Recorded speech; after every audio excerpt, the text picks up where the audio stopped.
What's up, dude? Up, Gas man? What up? How are you? Great. I got my little notification, so I thought I'd jump in here and see what's happening.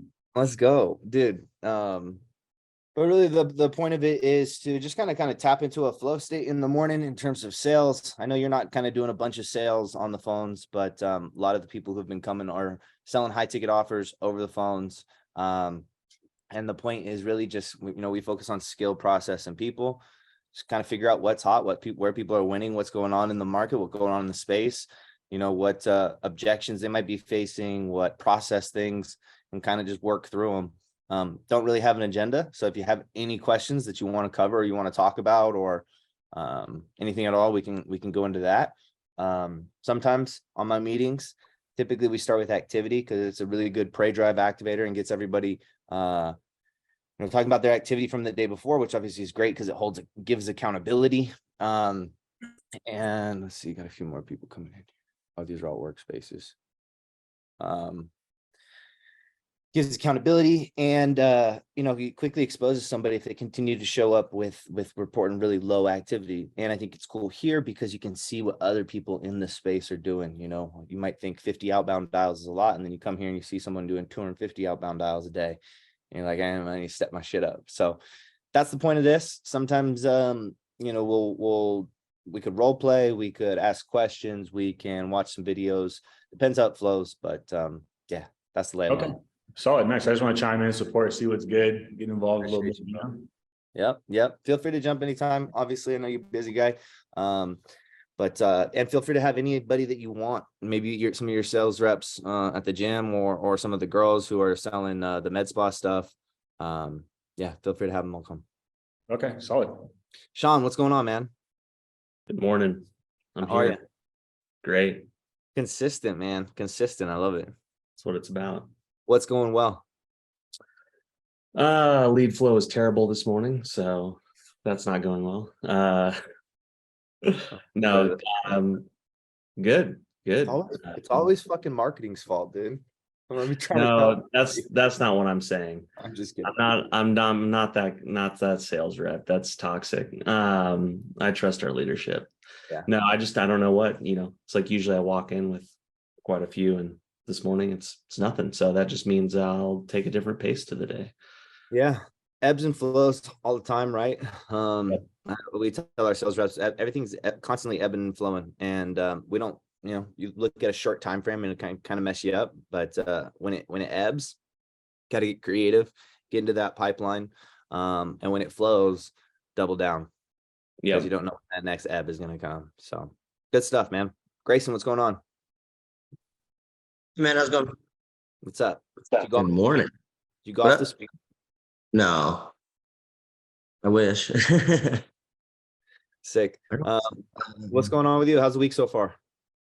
Yesterday was slow, so I actually spent a lot of the day yesterday just working on myself. I listened to like 5 calls. What was a lot of calls?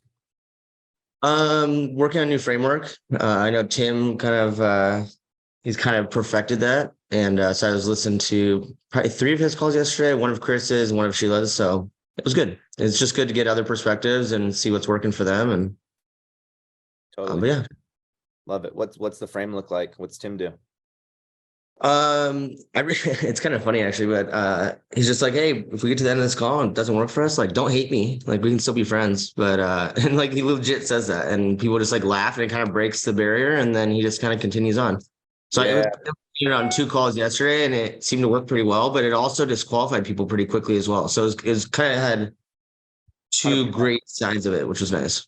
Yeah, dude, I love that. The either or, right?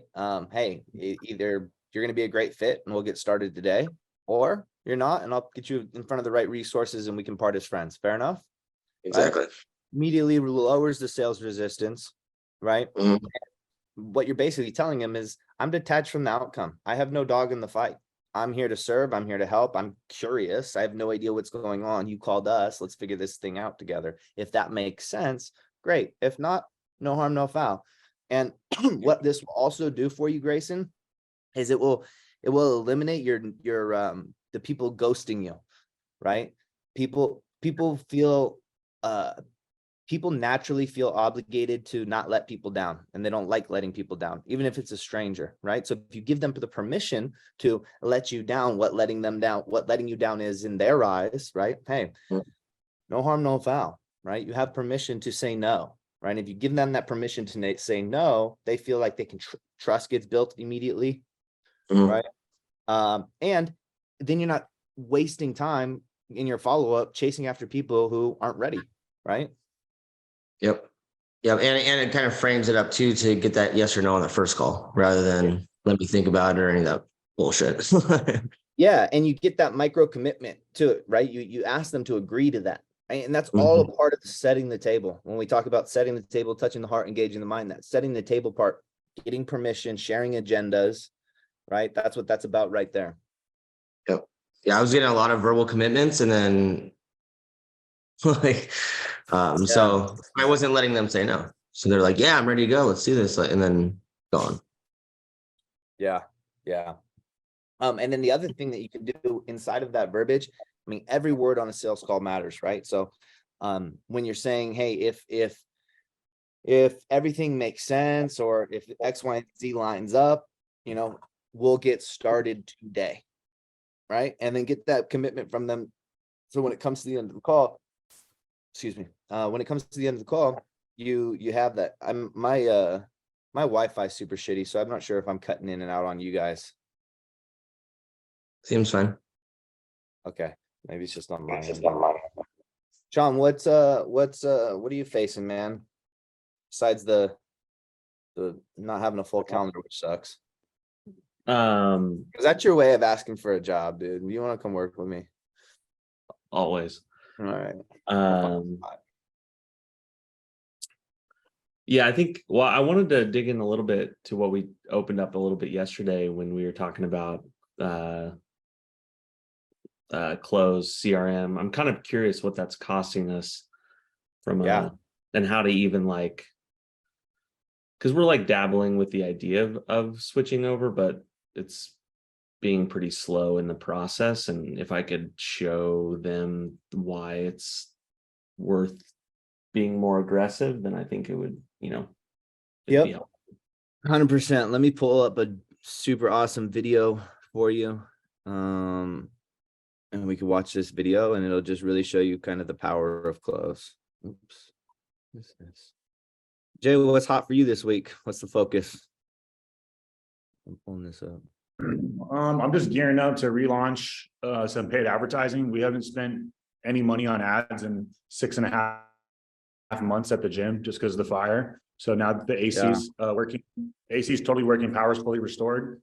We're getting ready to launch a challenge. So we're just getting all of our onboarding docs, checking all of our automations, setting targets. We're just getting ready to launch a campaign. We haven't done any marketing in 6 months. So it's exciting to step on the gas again. And I've been so thankful to have enough clients and supportive people to keep this thing rocking over 6 months with no advertising, Hell yeah. Power of the brand, power of culture. Yeah, man, fucking years in the game paying off right there, Yeah. Yeah. And you treat people well. All right, check this out, Sean. This is going to really show you the power of close. What's going on, everyone? Thanks for coming back to another episode of whatever this show is.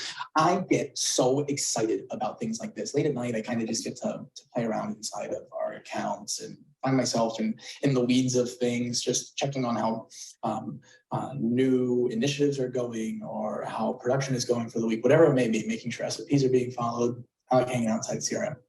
So hopped inside of one of our accounts and created a disqualified lead smart view for a custom lead scoring model that we actually just implemented. And our cutoff point is 7 points right now for this lead scoring model. Is disqualifying about 12% of our total leads. And then I know it's new to this model based on being assigned to our new triage team here. So I got 11 leads so far that have been disqualified this week. And I can see my lead statuses at a quick glance here. I've got potential, qualified, potential. Initially, what's just telling me is that I've got 1, 2, 3, whatever it is, 7 potential leads that haven't really gotten in touch with yet.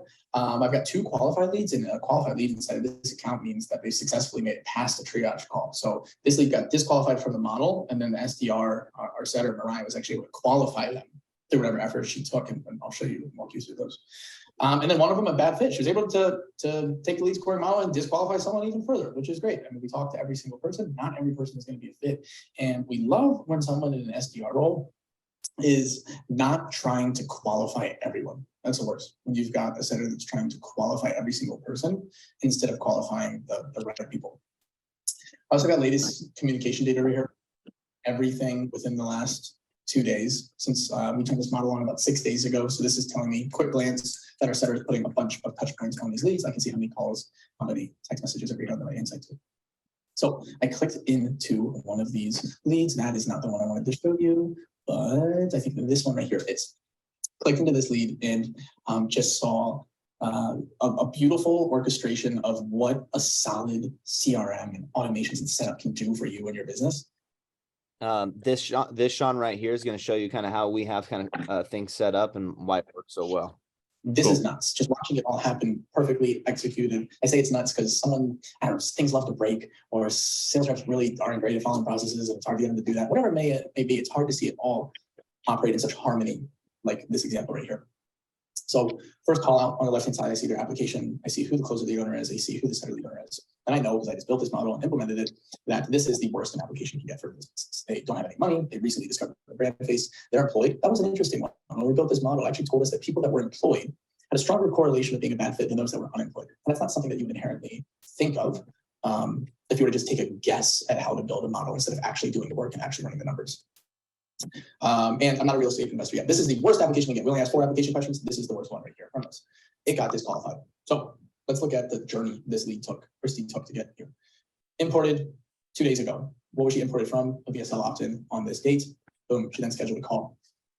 Now, it doesn't show a book strategy session custom activity in here because this was a disqualified application. So what we actually see is a triage call booked custom activity, date booked, date of call, who's the lead owner, that was round robin. We only have one setter on the team, but that could be round robin to your team, what the direction of that triage call getting booked is, inbound in this case, because it came from marketing efforts, and then our source was disqualified. This is a disqualified date. The reason this landed on this custom activity exists for triage call booked is because a lead got disqualified. So instead of sending the option from the closer lead owner, sending out automation from the setter lead owner, saying, hey, contact first name. This is setter lead owner with brand team. We had a few questions about your application before speaking with our team.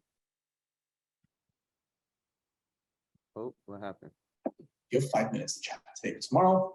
And then you can see setter lead owner Mariah, because she's implementing the process all on her own right now. She's absolutely incredible. She went into schedule once and canceled the call for the original lead owner, who was Sheila. So she actually canceled that call for her. Off of her calendar without having to like hit the other team member up. Sheila at this point in time doesn't even know that all of this is happening. What happened is Sheila got a call booked on her calendar, it got removed from her calendar. She'll never even know to reach out to the lead because there's nothing happening in her world that says she needs to. We don't get a text back. That stinks, right? Oh, I hate when we text people and they don't text us back. We're not going to sit on our hands and wait for them to text us back forever. We're going to call them. And that's what Mariah did because she's an amazing setter. She's incredible. 7 minutes, 19-second call. So in that call, real estate agent, works full-time, different appointment, knows target. Has always been interested in financing accounts. Oh my gosh. Talks about payment plans on that call. I can see that in these notes. Access to funds. Yes, talk about payment plans. 1366 payment plan. Where does she live? When they want to get started? All of this getting logged so I can track all of this inside of my account. And if this triage call got completed. What do you see next? Mariah opened up Sheila's calendar and booked a call with her on her calendar. So gave it back to the original lead owner. That keeps the disbursement of leads and the harmony between your reps not thinking someone's getting special treatment or anything like that. Keeps it a level playing field. We just book it back on the original lead owner's calendar. Custom activity shows up saying that call got booked. What day did it get booked? What date did it get booked for? Who's the lead owner? What did that do? Fires off an automated text from the closer lead owner to get that speed to lead, to get in front of them. I contact first name. This is lead owner with brand name. Wondering, oh, this wasn't even automation. This was her stopping automation and sending this text out on her own to try and move a call up. Oh my gosh. I love finding stuff like this. It just shows like when you give your sales reps the freedom and the space to live in their power, they really, really will. And the good ones will operate really, really good. Sheila reaches out. For some reason it bounces, but saying, hey, can we move our time up today? Probably had a no-show on her calendar, probably had some downtime. What is she doing? She's taking leads in the future, trying to move them up. You gotta love that. Didn't get a text back for 6 hours. Gave her a call, 1 minute, 5-second call. Gets a confirmation call Saturday at 10 a.m. this Saturday. That call is going to happen. And I'm sure we're going to see SS completed filled out. You'll see Sheila's set tasks for herself. So this will show up in her inbox on these dates. And then our opportunity pipeline stage is in the right stage as well, which is an SS booked. And if we filter by lead size changes, we can see that. They went from a potential lead to SS booked. That's it. That was super cool. I hope you guys enjoyed that.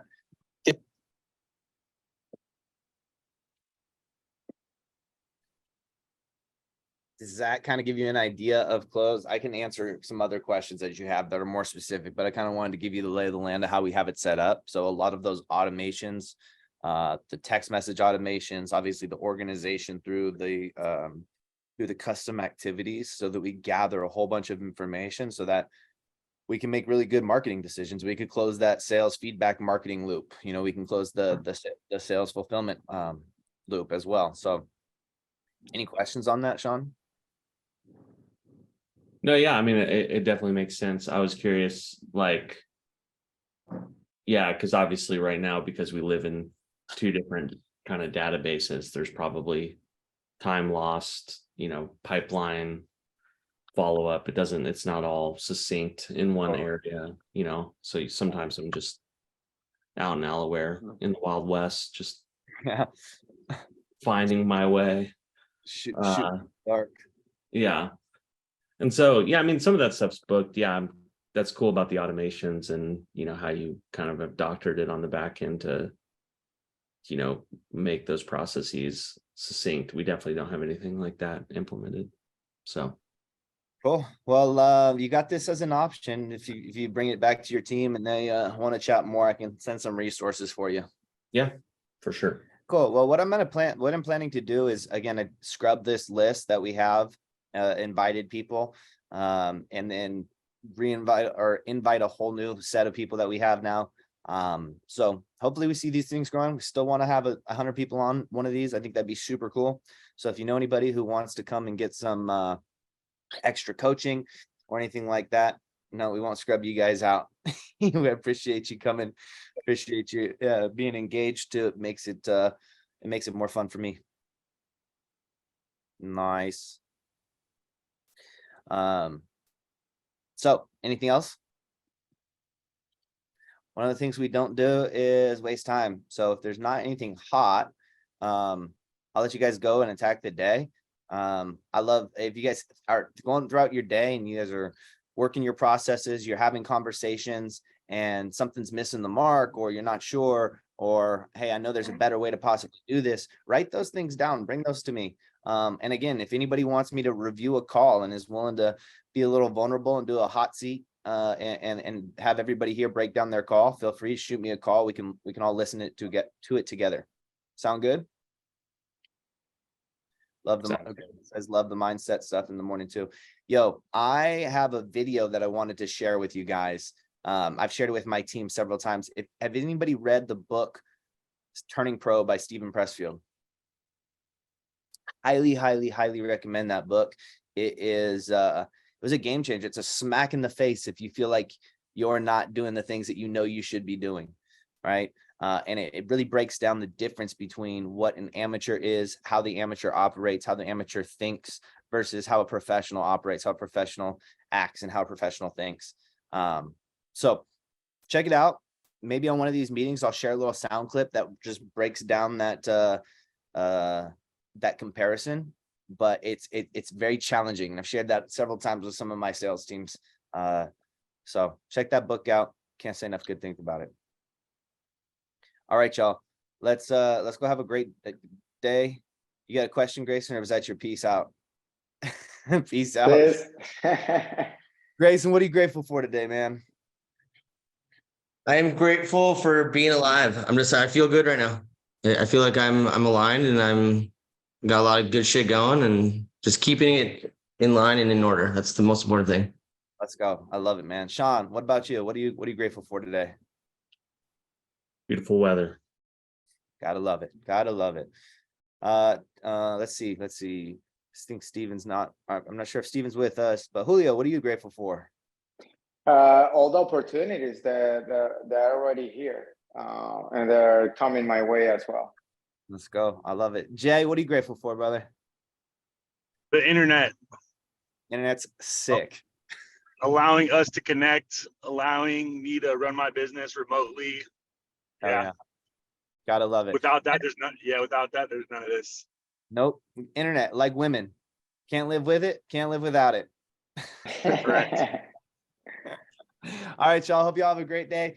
Again, if you guys think of any questions, you want to bring some calls, you want to do some role playing, this is completely for me to serve you guys. So whatever you guys want. I'll see you on the board, baby. Thanks, Doggy. Yep. Peace. Bye.